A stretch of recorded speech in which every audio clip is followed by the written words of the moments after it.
pesos ang inahandog para sa atin lahat. Ang total cash assistance, 450 million. O, ayos ba yan? Magandang umaga sa inyong lahat.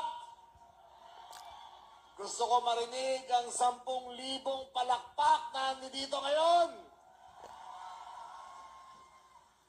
Pasalamatan natin ang ating ginagalang na Speaker of the House na si Martin Romualdez nang siyang nagsigurado na madadala ang serbisyo caravan dito sa inyong distrito. Palapakan natin natin, Speaker. Siyempre inyong minamahal na Congressman si Jolo Revilla. Ang ating party list, Agimat Party List. Nandiyan dyan ba? Tandaan nyo, wala na tayo ibang party list dito. Agimat lang.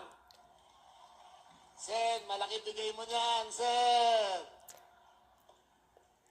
Palakpakan natin ang ating re-electionist at magiging number 1 dito sa Cavite, si Senator Bong Revilla. At ang kinakatakutan ng lahat, si Erwin Tulfo.